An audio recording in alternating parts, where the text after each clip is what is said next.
It's Red Eye Radio. Gary McNamara and Eric Harley talk about everything from politics to social issues and news of the day. Whether you're up late or you're just starting your day, welcome to the show. From the Uniden America Studios, this is Red Eye Radio. All across America, we are Red Eye Radio. He's Eric Harley, and I'm Gary McNamara. Good morning, welcome.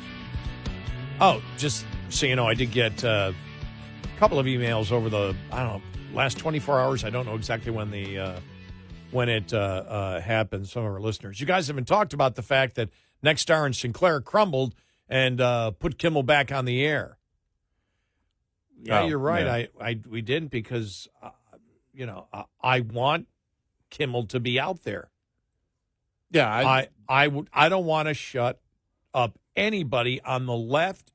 Kimmel's talking to the converted far left. He's not bringing anybody in from the middle. Mm-hmm. Kimmel helps the conservative movement. They're nuts on the issues. Yep. The things that he said was reprehensible. I did notice, the conservative media paying attention. His ratings have dropped 64% in 48 hours, and they may go down another.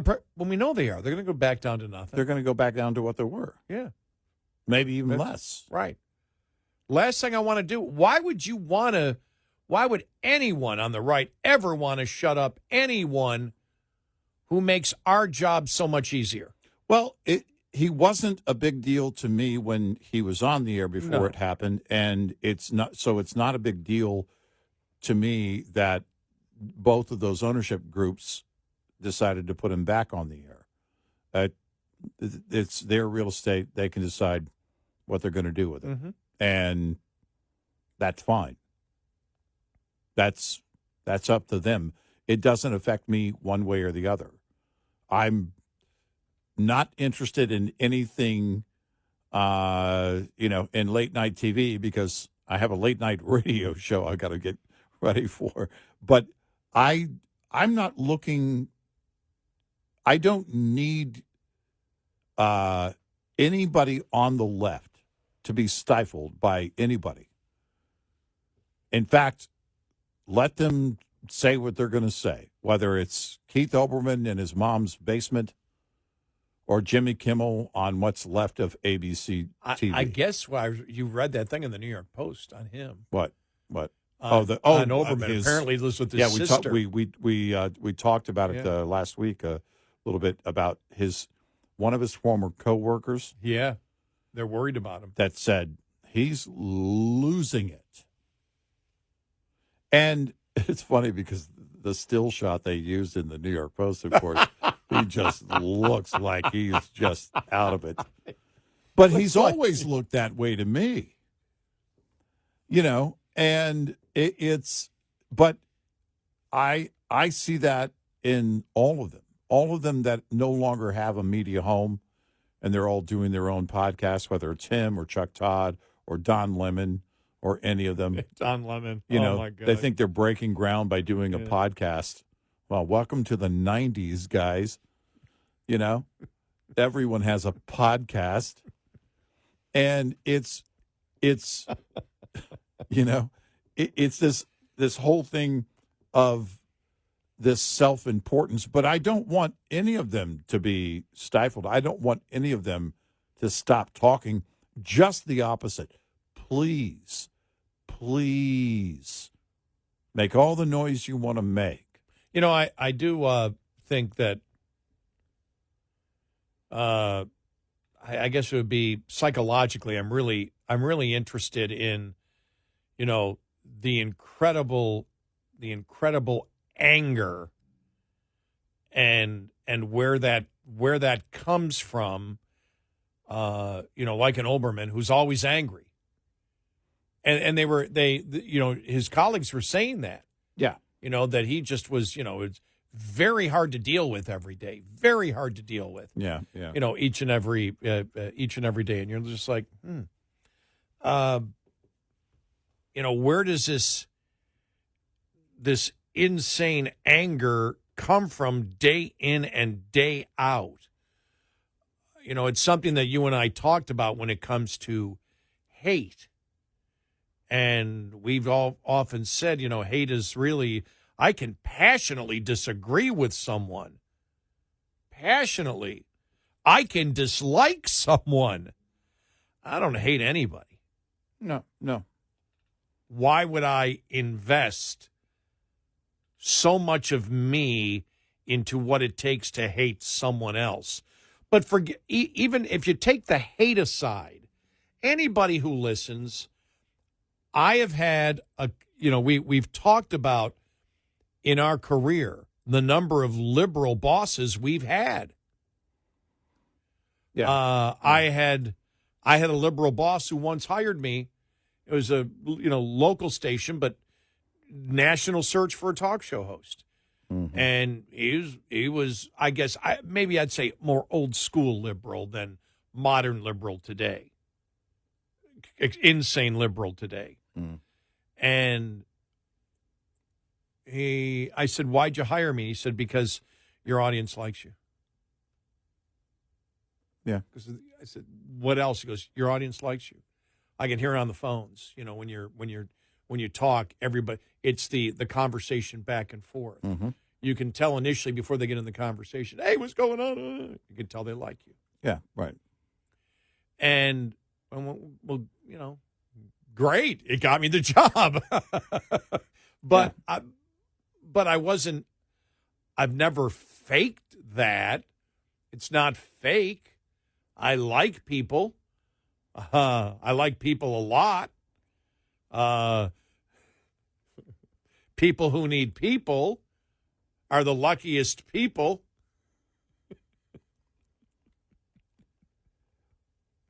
Well, people are people. But no, but I mean, I'm not angry. You're not angry. We're not angry. We're passionate of where we stand on the issues. And when you get into the arena of ideas, it doesn't mean that we can't yell once in a while, because that's happened. But none of it's based on incredible anger at that person. I will admit, at times you get frustrated at the left because you can't figure out how they come to their conclusions. You can never get into their base mindset. Well, that's frustrating, I think, for people on the right. And where does that frustration come from? It comes from actually having great confidence in people, generally speaking. When you have great confidence, and we don't believe people are stupid, but when we hear this delusional thought, it's really hard to comprehend where it comes from, because I have such great confidence in people, generally speaking, that they're capable of critical thinking. So when they write a book called 107 Days, I'm thinking, my gosh, what happened?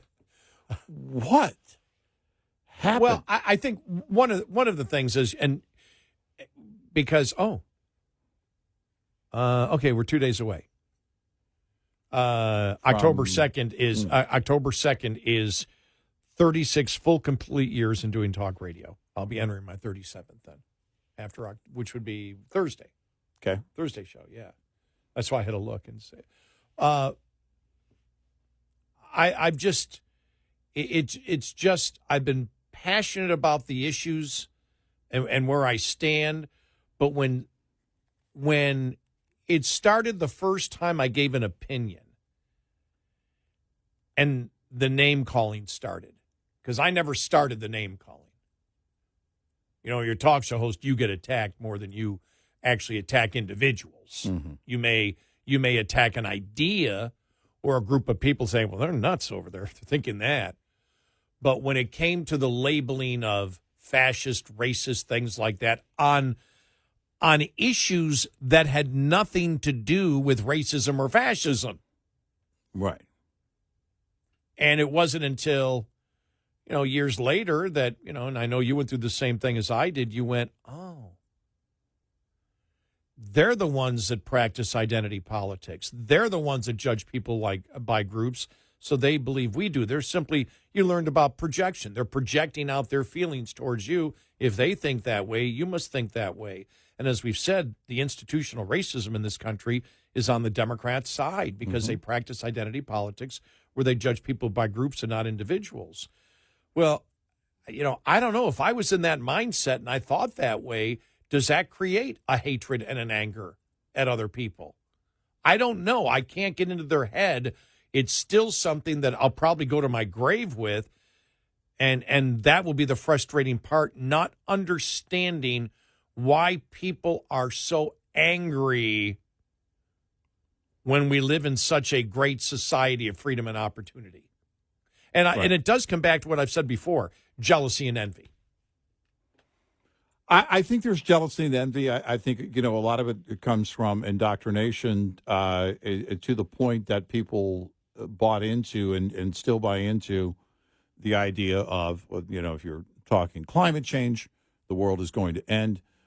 If you're talking the Bernie theory, well, the millionaires and billionaires have everything stacked against you, and you can't do anything on your own. If you're talking in terms of critical race theory, it's the same thing. It's built into you, into your DNA one way or the other. If you're a person of color, then you're always going to be oppressed. If you're white, then you're always going to be the oppressor. And all of those things, if you are buying into those, if you have not thought outside of that realm, it's pretty has dark. You in a very, very bitter place constantly, and you're constantly living in fear, and there's no reason to. Yeah, you're in a dark place all the time. Yeah. But it's based on a lie. It is.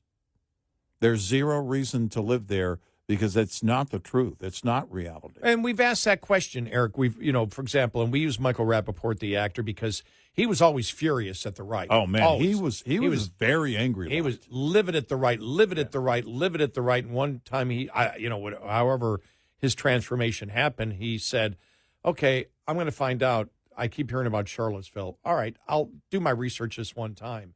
And that's what changed him. Yep. He went, oh, my God, they're lying. Right. Trump didn't say that. Right.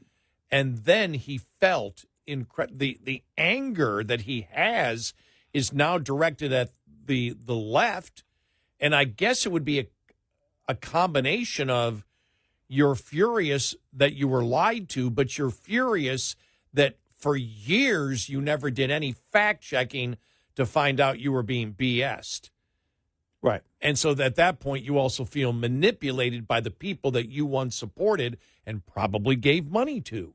Well, there's nothing, I can't imagine anything more frustrating than feeling like you've been duped your entire life. Everything you believe is wrong. And that's what he went through. That has to be maddening. That has to be maddening. And I think you're seeing a number of people that go through that. By the way, if you go through that and you then all of a sudden see the truth, there's no reason to live in that frustration of yourself for buying into it. You just move on. And once you've seen the truth, hopefully you become a happier person. If you're living in reality, not that life is perfect, but it is not the doom and gloom that the left has programmed you to believe if again, you've been fully indoctrinated. I've also seen the anger in conservative blacks who used to be Democrats and are furious. They're livid that people want to make them victims. Yeah. Right. Because if you make me a victim, what you're stating is I don't have the ability to overcome the things in life that I have overcome already. Right. Right. So it doesn't make any sense to You're me. You're telling me when you I'm say not capable. Right. And My I know I'm gosh. capable because I am where I am today. Right.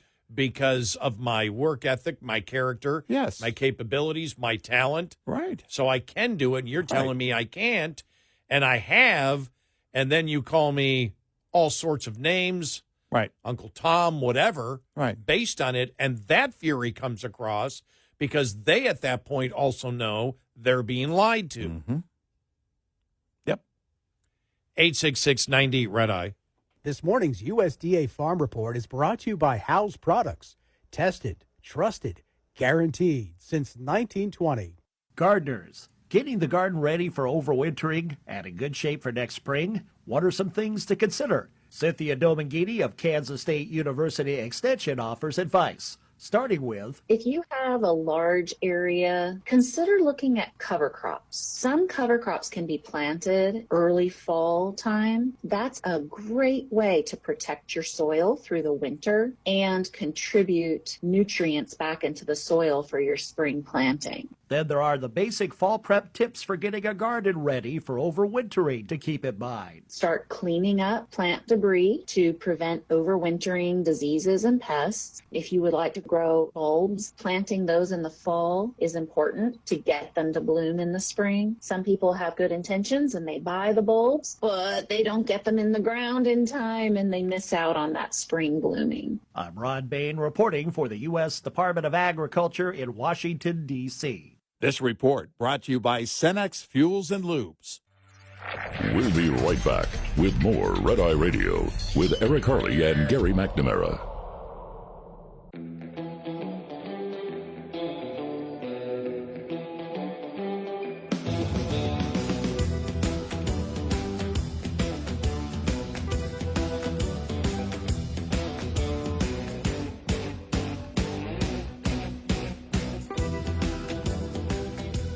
We are Red Eye Radio. He is Eric Harley, and I'm Gary McNamara. Welcome and good morning. Just some audio I got to get in here. Not exactly what we've been talking about here over the last 20 minutes or so, but I just saw and said, I got to make sure I play this because it's on James Comey, and it's Geraldo Rivera.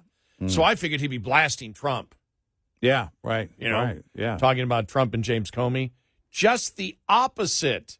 It's like, never know sometimes what you're going to get from Geraldo. Yeah. Here we go. I was close to Trump in 2017 and 2018. Mm-hmm. We hated Comey in the Trump camp. He gave no good advice to the president. He stiffed him whenever he could. He was rude to the president. I really didn't like him and didn't trust him at all. I mean, I'm talking from a very personal point of view.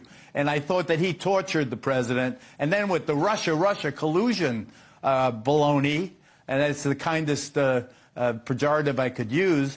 Comey helped he was one of the architects of the biggest waste of time. Bill Maher still owes me $1,000 when I bet him on the air live that the Russia would go nowhere, that there was nothing there. And he said, oh, yeah, you got Russians, going to be dictating American foreign policy, this and that and the other thing. Yeah. It turned out Russia was nothing.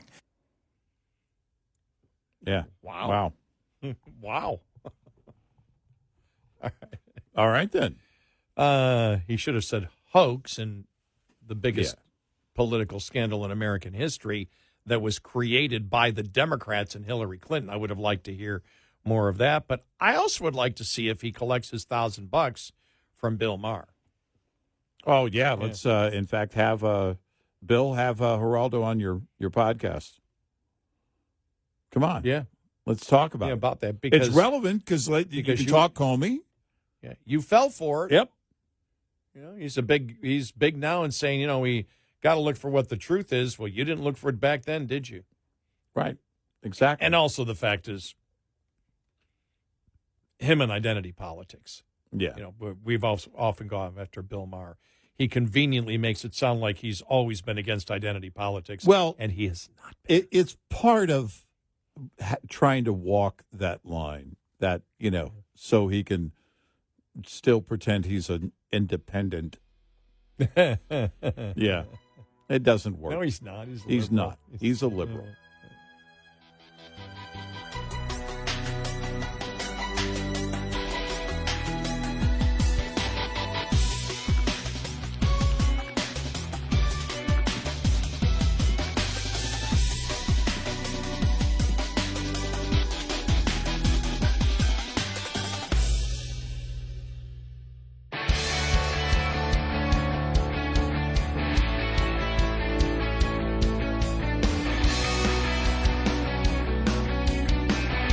You're listening to Red Eye Radio from the Uniden America Studios. And we are Red Eye Radio. He's Eric Harley, and I'm Gary McNamara. Download our Red Eye Radio app today, and you can listen when you choose and where. That's true. Not just when, but where. Because you can take your phone anywhere. We're with you. We're going to follow you everywhere you go. Right. It's technically it's not stalking. We'll monitor you. That's right. We'll know exactly where you are. We're always listening, and you should be too. Our app inserts a chip under your skin. Okay, those things may not be true, but you can take the app anywhere you go. That part is true. And you can listen to us. It got creepy, okay? We know it got weird there for a second. We're not listening to you. All right, here we go. All right. JD Vance talking about a possible shutdown of the government yesterday. Frustrated about the fact that this negotiation has not taken place until today. But if you look at the original thing they did with this negotiation, it was a $1.5 trillion spending package, basically saying to the American people, we want to give massive amounts of money, hundreds of billions of dollars to illegal aliens for their health care, while Americans are struggling to pay their health care bills. That was their initial foray into this negotiation. We thought it was absurd. We told them it was absurd, and now they come in here saying that if you don't give us everything that we want, we're going to shut down the government. We think that's preposterous. We think it's totally unacceptable, and we think the American people are going to suffer because these guys won't do the right thing. Now, I want to make one final point here. You will hear a lot from Senate Democrats, from House Democrats about the fact that American health care policy is broken. Well, we know that American health care policy is broken. We've been trying to fix it for the 8 months that we've been in office, but every single thing that they accuse about being broken about American health care is policy that Democrats have supported for the past decade. So if they want to talk about how to fix American health care policy, let's do it. The Speaker would love to do it. The Senate Majority Leader would love to do it. Let's work on it together, but let's do it in the context of an open government that's providing essential services to the American people. That's all that we're proposing to do, and the fact that they refuse to do that shows how unreasonable their position is. I think we're headed to a shutdown because the Democrats won't do the right thing. I hope they change their mind, but we're going to see. I'll let the Speaker say a few words. All right, and that's J.D. Vance yesterday. We've already played Mike Johnson earlier in the show, and when you look at and I believe that it's going to happen because the Democrats and Schumer. We read the two articles from Axios last hour. They're not going to back down. No, absolutely they don't. Even Schumer has floated a 7 to 10 day thing, and Democrats are just furious at him. In fact, I think even with that, probably you had a lot of Democrats saying he's got to go. He's got to go. Yeah. And the talk is, even in Democrat circles, the only reason that he's doing this, the only reason he's not compromising with the Republicans is he doesn't want AOC to win his seat. Right. That's what you're hearing from Democrats. Now, the problem is with all of this is in the messaging. How do you message it? And the Republicans believe they can win on the messaging. Schumer doesn't believe he can win on the messaging, which is why he floated as early as yesterday that 7 to 10 day extension instead of the extension that the Republicans want. I think it's till November 21st on this on this continuing resolution. The other thing is, and this is the one that's so easy, and it was actually should have been used last time. Schumer should have used it against his own Democrats when he agreed with the Republicans in March to let the continuing resolution go through. And that is the fact that this continuing resolution keeps all the spending levels not set by the Republicans, not set by Trump. Right. The continuing resolution is the spending levels set by the Democrats and Joe Biden. Right. Just like it was in March, it is now. And they're saying, well, the Republicans are being unreasonable. The Republicans are saying, we haven't cut anything. This is your spending limits that you wanted and Biden wanted, and you're saying now that it's unacceptable. Right. It's you again, and at that point earlier this year, you had conservative rank and file that were not happy with the Republican Party. You could have used that again if you're Schumer and the Democrats. Hey, we're happy that the Republicans want to continue the Biden agenda. Yeah. Because except for extra security spending since Charlie Kirk's assassination,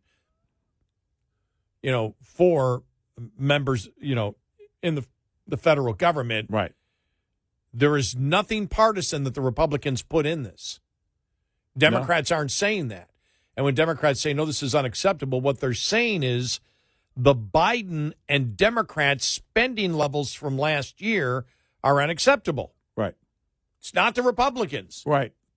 And the Republicans, by the way, might want to make that clear, because I don't think right now that their base cares about major cuts. No, I don't. I'm think talking so about the either. Republicans. I'm with you. I don't think they do either. So you can sit there and say, look, negotiate. We're still doing the Biden stuff. We want to make, and want to get to where we wish to be in these continuing negotiations. But for the next 5 weeks, we're willing to continue the Biden and Democrat spending levels. They need to say that. I don't think it's going to harm them with their own base. Right. Yeah, we'll see if one of them or a number of them come up with that. But might hurt him with Rand Paul and his 6 penny. Yeah. 6 penny narrative. The six penny plan. The 6 penny plan. Yeah. Yeah, in case you didn't hear it, Rand Paul back about a week and a half ago, 9 days ago, came up with he calls it the penny plan. It's actually the 6 penny plan. Actually, it's he would want 6% cut this year and for the next 4 years after this year, which would balance the budget, he says. Yeah. And he said he got 36 people, Republicans, to sign on to it, 0 Democrats. So, but it's still, they can say, you know why every Republican feels safe to sign on to it? Because they know it's never going to happen. Yeah. Yeah, no, you can vote for it and go, hey, that's great. Never going to happen. Right. And they know it. Yep. And so it's easy. Yeah. It's not going to happen. We wish it were different, but it's not going to happen. I have to live in reality. I don't think this whole shutdown thing is not looming like it did before. It's not resonating with the average person like it did before. And it's likely a combination of things, but I think we've been here before. It'll work itself out. They always say shut down, nothing bad ever happens. Nothing bad ever happens, yeah. And if you look at what will actually happen here, not a lot. Yeah. Social Security, Medicare is still going to be out there. Yeah. You're still going to be able to collect all of that. Let me just find it here because I had it. I had the whole thing ready here to. I had it. Yeah. Here we go. Government shutdown happens when Congress can either pass all 12 appropriation bills needed to fund the government, nor pass a continuing resolution, which typically keeps the funding levels static while lawmakers negotiate. Since 1980, there have been 10 government shutdowns. Only 3 have happened since the turn of the century. Wow. Yeah. All shutdowns are different, and the impending shutdown is no exception. Programs like Medicare, Social Security, and Medicaid will continue, along with the Postal Service, Veterans Affairs hospitals, clinics, Immigration and Border Patrol security activities, among others. Federal employees will likely go without pay. However, in a string of agencies will see their services hampered by furloughs, like the IRS and Small Business Administration. Now, Trump's saying he's going to fire a lot of people. There's 2 things I've seen. Wow, Trump could fire a ton of people here, and then we'd see a huge surplus because the tax money automatically is collected. And it's not going out. It's only coming in, or a significant portion of it, even because if the employees don't get paid and they're still working. Yeah. Right. Boom. So, and then the other one was, well, he can get rid of all the people that were not loyal to him and hire everybody who's loyal to him. That's another thing. But it will be typically shut down. See thousands of federal workers who are deemed non-essential furloughed, but the Office of Management and Budget released a memo last week that directed agencies to use this opportunity to consider reduction in force notice to all employees in programs that have no other available funding source and that don't comport with Trump's priorities if lawmakers can't fund the government. And he has the ability to do all that. Yeah. Yep. But it doesn't look like, again, like most of the shutdowns. And even in the summertime, as I said earlier, in the summertime, if you shut down parks and things like that, people, get upset, and the news, cameras are all over there, right? Saying this is shut down and this is shut down and that's shut down. Remember during one of the shutdowns, Biden, was it Biden or Obama? Remember Obama was shutting down stuff that didn't need to be shut down. Right. Just for spite. Right. We're going to shut that one. This doesn't need to be shut down. Right. We're shutting it down anyway. Right.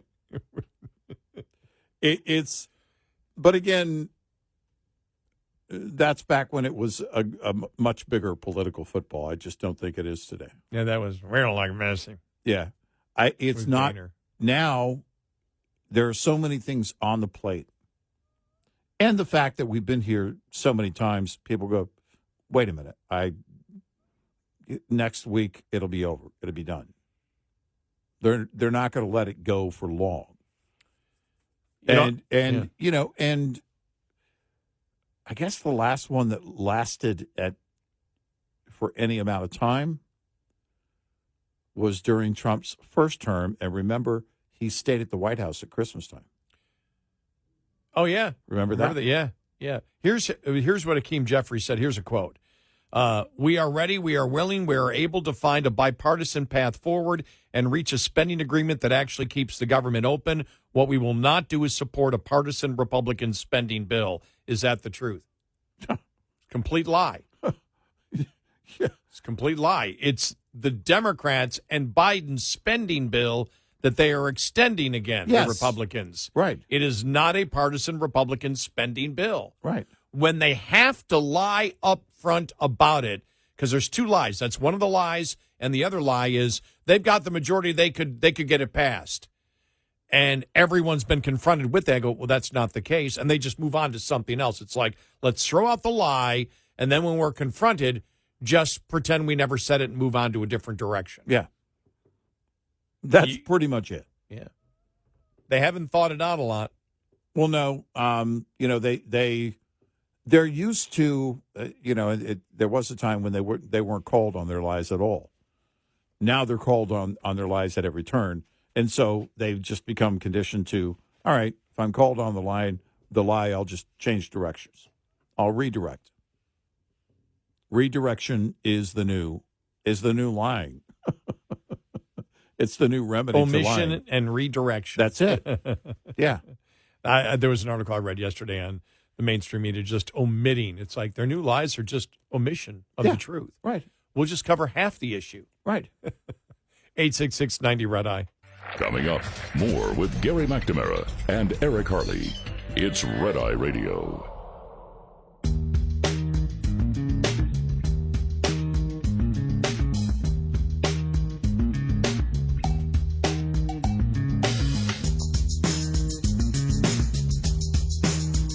It's Red Eye Radio. He's Eric Harley, and I'm Gary McNamara. Well, good. I just went to Politico to see what they had up in 53 minutes ago. It's like the left still wants to be talking about Kamala Harris's book. Mm-hmm. Just out 53 minutes ago in Politico, Kamala Harris's book tour fuels the critiques that dogged her candidacy.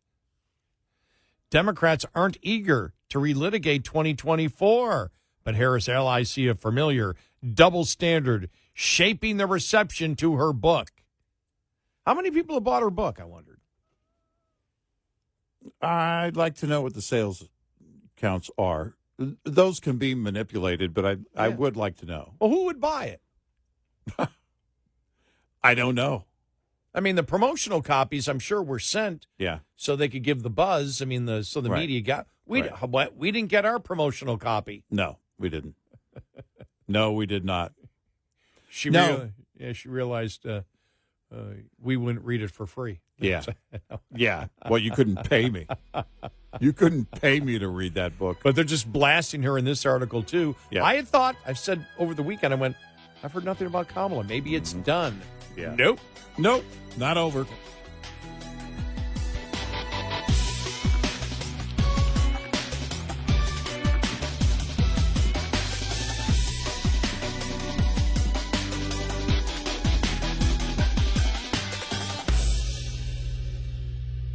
This is Red Eye Radio on Westwood One.